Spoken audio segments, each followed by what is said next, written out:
Blah, blah, blah, blah.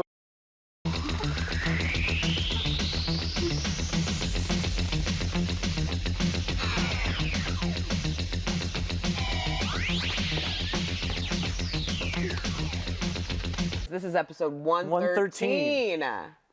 Unlucky 113 or lucky 113? I think it's lucky 113. Yeah, you be the judge, but I also say, you know, when I was younger and I played sports, because I was tall, so it's like basketball. I was number 13 because I thought it was cool to be like, have the to have the unlucky number. You get to pick your number? Yeah. That's cool. Is that common? I don't know. I don't play sports. Yeah, you have like first and second choice or whatever. I really don't know how that works, but I remember picking it. Oh, dude, I remember one time, and I was too young to know what this meant, but I knew it was something that like the boys laughed at in school. And I asked my mom if I could be number 69 for a team. Nice. And she was like, absolutely not. Oh man, I would have said yes. And I had no idea. I was like, okay, thanks, Mom. That would have been weird and embarrassing. But what wasn't weird and embarrassing was video store day yesterday. It was not weird and embarrassing at all. It was so much fun. It was great. Loved it. It was great. The cupcakes were good. The donuts were good. The mystery third item was great. The mystery third item was great. We made about $3 billion, which was far surpassed. The spinning wheel was a success. It lit on fire because it was spinning so fast. Remember when we had the spinning wheel and one of the spokes in the spinning wheel was you get to spin the little wheel now? Yeah. So you get to do 2 spins? That was really fun. I don't know if we did that or not. That was really fun. We should have. Sold out. All of our inventory shelves are empty. Yeah, there's no movies left. No more movies here. Everyone I've seen on the street is wearing a Scarecrow shirt. Fresh Scarecrow shirt. Carrying a Scarecrow tote. It was a cornucopia, a veritable horn of plenty. What a way to celebrate the middle of October. Yes. Also in October, the Psychotronic Challenge. We are a little over halfway, and we've loved seeing what you guys have been watching so far. So continue to use your imaginations, figure out what to watch, come in and browse the shelves if you can, and tag us on social media with hashtag SCV Psycho Challenge. And then we also have that old bingo game. Oh yeah, the Psychotronic bingo. Yeah, so make sure to fill out your bingo card. You get a free rental if you get like diagonal or cross or down. If you black it all out, you get 5 free rentals, which is an absolute steal. And also bingo's fun. Yeah. So why not play it?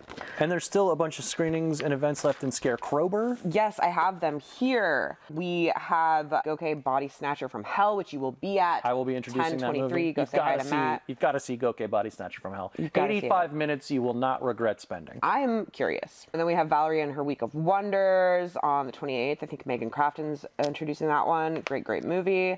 And then we have Trauma Bond with Miss Monday Morning. Thank you guys who came out for Martyrs.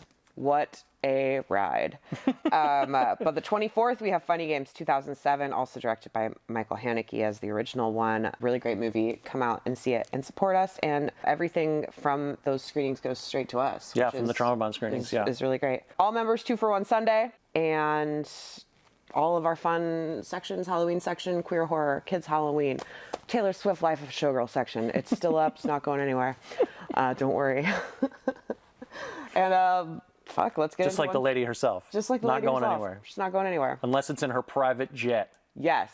And you know what? That's okay, because I like cars. Okay, yeah. And that's my version. So let's move on. Let's move on to 113. Now that 7-Eleven has the best movie deals, everybody's becoming a critic. Silverado is a cinematic tour de force, don't you think? It's a poetic blazing saddle. It's the new wave in Western. My pick for this episode is called The Hungry Snake Woman. Is that one of Eric Carl's better books?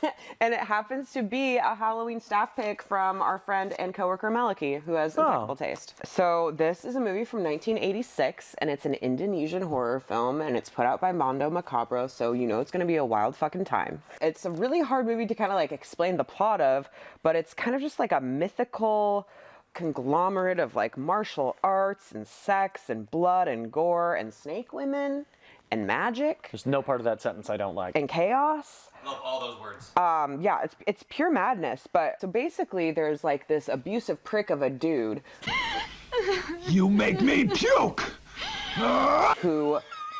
who tries to rape his fiance, maybe wife. I'm not quite. It's kind of unclear. And you are my girlfriend. You should do as I tell you. He doesn't achieve that, and he storms off angry into the jungle. And in the jungle, he runs into a snake woman. Let me guess, you're in trouble and you're now on the run.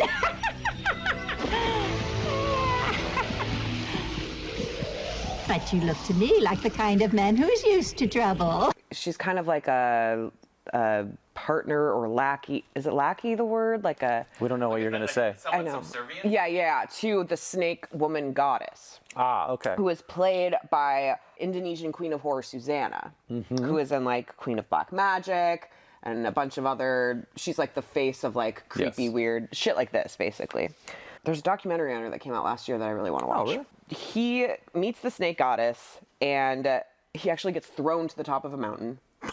And he meets the snake goddess, and she's like, you can have all the wealth and power and love in the world if you kill 3 women, and you have to do it by drinking their blood and eating their tits.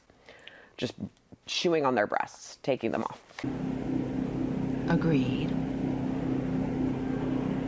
And he's like, cool, no problem. Sold, yeah. He's like, cool, no problem. So he goes and he like, before he leaves, he gets turned into a vampire, but not just any, he like gets turned into Dracula. Like, stop. Is he like a cape Dracula? He's like cape, fangs, hair, Dracula. That's so awesome. He just gets turned into Dracula, and now he has to go and fulfill the murders of these 3 women in order to get this power from the snake goddess.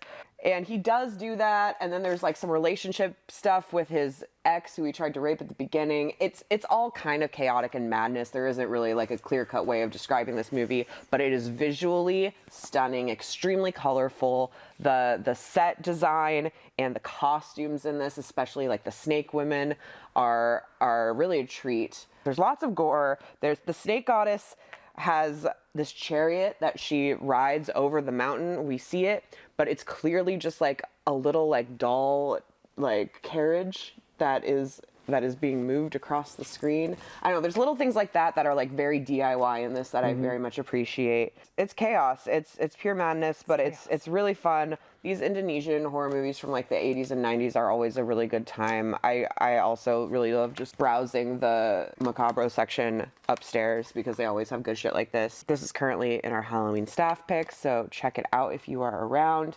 It is called The Hungry Snake Woman. That sounds great. I'm going to be watching that. Yeah, you should. It's fun. It's a lot of fun. Good evening, Doctor. And a very good evening to you. How'd you do? Hello. Abortion, is it? Mm-hmm. Abortion? I went back to the well with the old Radiance people. Oh, here we go. You can't stay away. Here we go. They're putting out a lot of great stuff that I haven't seen. You can't stay away. Like, it's a lot of Italian crime and a lot of Japanese, like vintage Japanese gangster stuff. So they put out this Jidaigeki, this Chambara movie that I hadn't seen before called The Betrayal.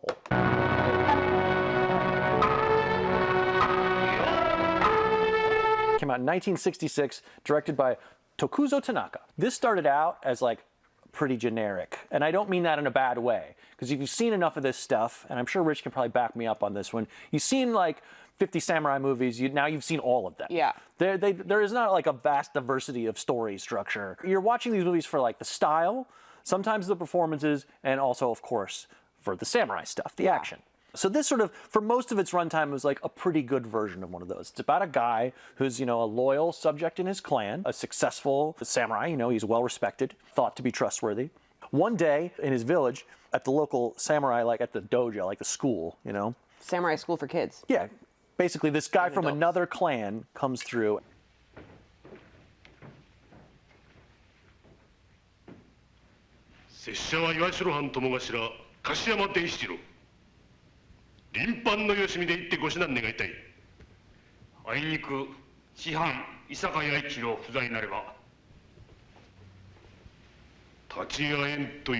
And he starts demanding a formal duel because he heard that the swordsmen there were so skilled and he wants to challenge them. And the people there, the guys there are like, fuck off. They're like, no, the school's closed for today. We're not doing that. Go home. But he's incensed and he storms off in a huff. And he's riding out of town and he comes upon 2 other guys who are from the clan that he has just offended. And he's like, you guys are cowards. Fuck you and your clan. And they don't like that, so they kill his ass.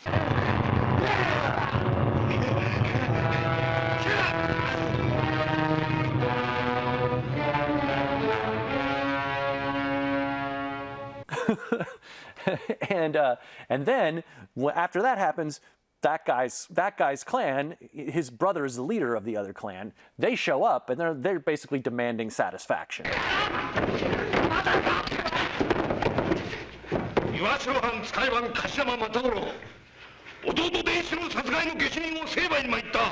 They're like, what happened here? We want someone's head. You know, somebody's got to get punished. Yeah. Nobody knows, or no one's coming forward, and no one will admit to the crime. And so, one of the leaders of the clan, who happens to be our main character's father-in-law, comes to him and says,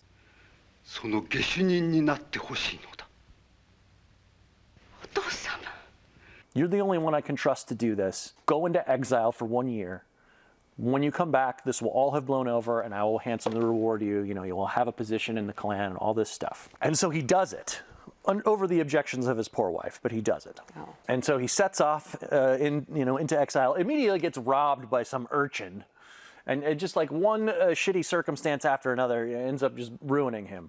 Skip ahead to the end of the year. He comes back to his village, you know, hopefully to have a reprieve from this miserable circumstance he's found himself into. Unfortunately, his father-in-law died shortly after he left in the first place. The guys who actually did the crime managed to take control of the clan, and they stole his wife.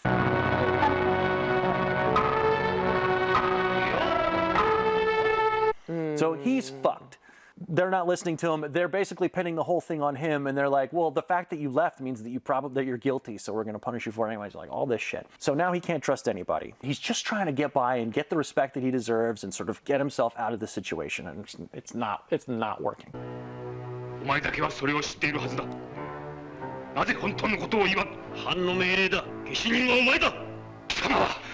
That's kind of where the part of the movie that's like a normal Jidaigeki story. You know, you've seen a lot of these before. And you know that at the end of the movie, there's going to be a violent confrontation, and you know, there's probably going to be a bunch of guys getting killed, and it's gonna wrap up. What I didn't expect was that the usual like 1 against 20 scene that you see in a lot of these Chambara movies is like 1 against 300 at the end of this.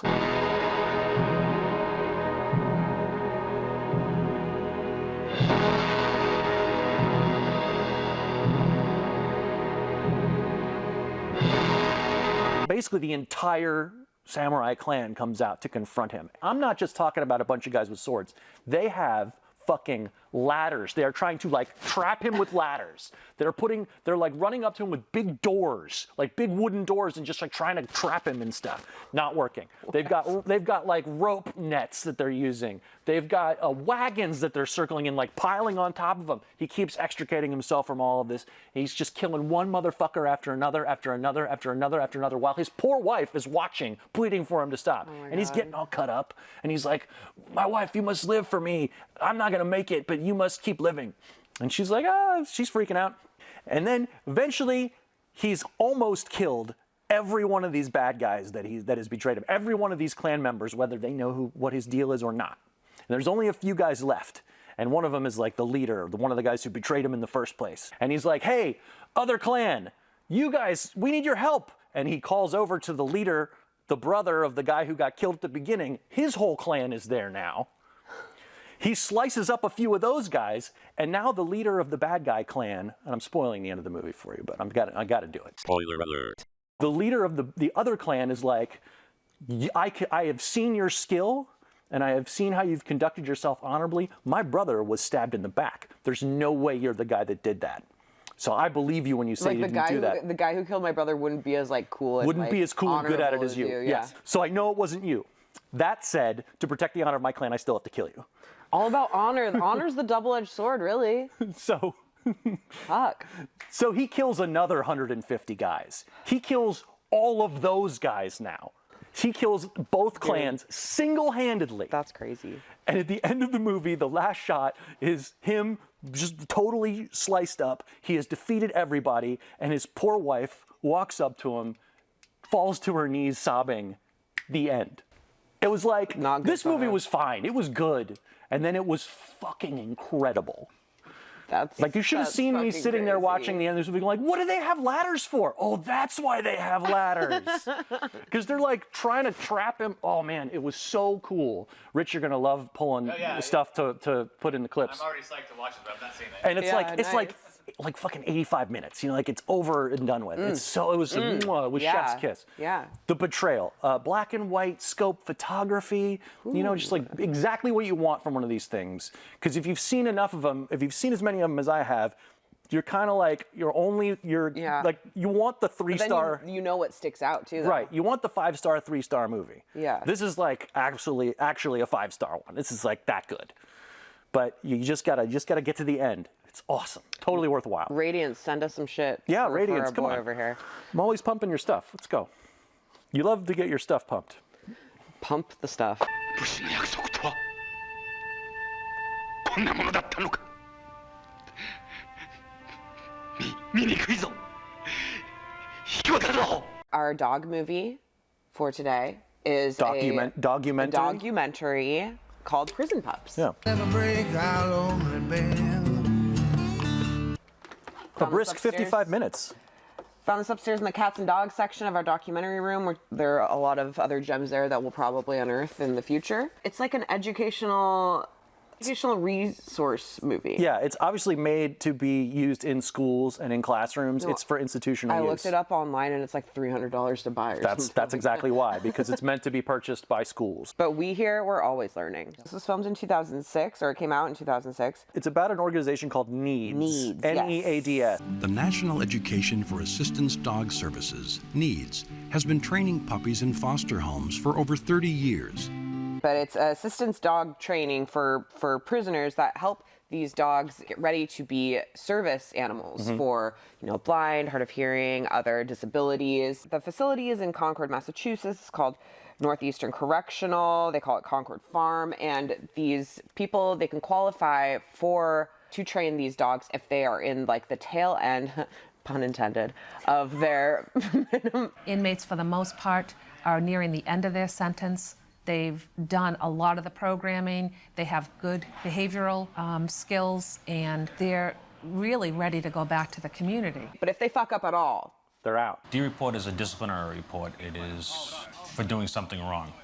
Anything from gambling to smoking to being out of place to being disrespectful, disruptive, actually a large variety of infractions. Which happens a couple of times. It's pretty sad. It is sad, especially because these people are with these dogs 24/7. Basically, they sleep with them. They take them to the shower hall. They like give them showers in the shower hall, which was a really cute scene. And they train them to be these service animals. And they talk a lot about how caring for these animals gives them a sense of responsibility and purpose that they feel is helping them rehabilitate, which is really, really cool. Because this is a learning experience for me also. I'm being taught that I can teach, okay? And so later on, when they're out of the correctional facility, they can go on and have these tools and resources they need. And also, obviously, it gives them the responsibility but it also kind of like, there's a little like upset too, because some of the people, the prisoners that don't have dogs. Some inmates that do things to kind of, throw a wrench in the training, and they have to deal with that. Sometimes I get that impression that there might be a little animosity from other guys that aren't in the program. They're jealous. They're jealous because they get to go out and like take them out to pee or whatever, and like a little more lenient. We meet Billy, who has really long hair. I mean, it's a prison, it's not a pleasant experience, but it's not supposed to be. They all have the craziest Boston accents too. Yeah, that's the thing. That's one of the things that really bugs me is like it's all like, do your job. It really bugs me. Yeah, no, it was really hard to get. It was hard to get over because like it. I would stop paying attention to what they were saying and just listen to their really like thick ass accents. Dude, so thick. Oh, yeah, basically. No, it's totally like that. It's like that. And like it'll be like they'll be talking to some prisoner like, I got in a fight out in Iyad with a guy. Yeah. And then it'll cut to like Iyad. the nice lady supervisor who's running the dog program, like, some of these prisoners are pretty rowdy, And it's like, oh God, Jesus Christ. You guys are gonna have to learn how to make yourself the most interesting, the most important thing in the dog's environment. So it's not what you say, it's how you say it. But Billy is paired with a black lab puppy named Win. He was 13 weeks, now which means he's 14 weeks now. His name is Win, W-I-N-N. We don't really get a good grip on like the dog's personalities or whatever. No. It's mostly talking about the program and This how it doesn't have affects an the emotional prisoners. component, really. It's more a document. It's more like literally an educational There were piece of some kind of emotional moments. One of the prisoners, he gets an infraction, so he can't be with his dog anymore. And he had been with this dog for like 4 months. Yeah. So he had a real bond. It's very isolated in prison. Like you're alone or whatever. These dogs have also given companionship and love and brought out softer, nurturing sides of these people. So having that being taken away. Terrell tries to see Chester whenever he can. Like when we go to early chow, he's always there. You know, obviously let him see Chester. And Chester plays with him and stuff. And then I go into chow. And when I come out, he's usually right there again. But it's okay, you know, he misses him, so. I don't like when they have to give up the dogs at the end. It's sad. But I mean, you know, even given the perfect circumstances, you know, of this situation, they will have to give up the dogs because the dogs need to go on for further training. I wanted to see, in an ideal documentary, I would see like, after these guys got out, if they, you know, we're able to use some of those skills. And also like adopt a dog for themselves. We do see that one guy who does get out, and so they get to watch a tape of the graduation of the dogs that they trained in their facility. They're looking forward to seeing Win, but they didn't expect to see their former fellow inmate Chris in attendance. It's Chris. Hey, Chris. I'm free. Feels good. Yeah. And he's like at the event and he's like, hey guys, I'm doing good. Like, here are all the dogs. And he alludes to the fact that he's like training dogs at his own house. That's awesome. So it was very hopeful. I looked it up. Oh, they have a crazy like terrier that comes in named Iceman, which I like. His name is Iceman. He's going to be a project. He was crazy. They were like, we can only train him for like 3 minutes and then he gets distracted and we have to start over. This program has been going on since 1998. I looked it up. It's still going. They have 4 programs in different facilities in Massachusetts and 1 in a prison in Rhode Island, only in places with really great accents. Or really small states. But it was nice. It was nice. It was a nice, sometimes you need a little reprieve from the hokey dog movies. I certainly did. Or the very emotional dog movies. And this was kind of just like a nice little educational, showing how powerful a connection between a dog and a human in need can really be. I will say one more slightly negative thing about this movie. It is addressed a little bit. It doesn't go completely unspoken. Not enough criticism of the carceral state. Yeah, that is true. That is definitely true. That's something that really bothers me anytime I watch something like this. It's like, yeah, but we're not talking about how prison is terrible. They brought up how the prison guards were feeling weirded out when the prisoners had to say, don't give more treats to our dogs. Now, the inmate has been put in a position where he is telling an officer no. And how the dynamic of power shifted in that very minuscule like area, which is kind of interesting. Yeah, good for them. Also, Billy's mom, how she was like, I can't believe the family is forgetting about Billy. I have to remind them to give him Christmas cards. But I told him he'd never have to go through this alone, you know? So God bless her. So yeah, I mean, if you happen to get your hands on this and you're interested in stuff like that. Get your paws on it? Get your paws on Prison Pups. How many paws? I'm going to give it 3 paws. I'll give it a solid 3 as well. Yeah. 3 unchained paws from behind bars. Yeah. I don't like cages for the dogs or for the people. No. So next time will be kind of a spooky season adjacent We're getting to scary dog times. movie. And so when we watched that horrible, horrible movie Where the Dead Go to Die. Where the Dead Go to Die. Did you know we got a second one of that guy's movies in? And they're both on Blu-ray now. Why am I like, oh, let's watch it? No, you don't do it. I don't want We're it. not going to do that. That's how he gets people. But the reason we watched that was because I remembered reading a synopsis of a different dog movie, and when I Googled that synopsis, that came up. Wasn't what I was thinking about. But today, when I was looking for movies to do for our horror dog movie, I found the one I was talking about, and it's called Lucky. Let me read you the back real quick. Ever have one of those lifetimes where nothing seems to go right? Failing cartoon writer Millard Mudd has sunk deep into one. Living hermit-like and existing on a strict alcohol diet, Mudd's world has collapsed, but one day everything changes when a dog named Lucky enters his life. You see, what makes Lucky no ordinary dog is his ability to talk, and what makes Lucky invaluable is his ability to teach Mudd how to write again. But what makes Lucky dangerous is his ability to get inside Mudd's head and turn him into a serial killer. Okay. Grim and horrific, says Eric Campos. What year? Mordantly inventive, destined to become a cult classic. 2004. Okay. It's from Red Rum Entertainment. Cool. This also might be bad, but there's no way it's as fucked up and bad as the other movie. No, it won't be that was. bad. I think that was And look at this the little worst movie Chi-Chi, I've ever this seen. little terrier Chi-Chi Oh, mix. yeah. So I'm looking forward to this one. Stay tuned to learn more about Lucky. Okay. This is nothing. I'm telling you, he literally rattles the cage. All right, that was 113. I think it was very lucky. Yeah, it's good. And we are lucky to have you guys watching and following and liking and subscribing and emailing us and renting and becoming members. And thank you guys for Video Store Day. We will continue to see you at all of Scarecrow's October events and in the store. Vote for Ranch versus Rom in the comments. Mr. Wonderful versus Muggsy's girls. Yes. Don't forget about Muggsy. Have a great October spooky Halloween season, and we love you, and we'll see you next time. Bye. Bye.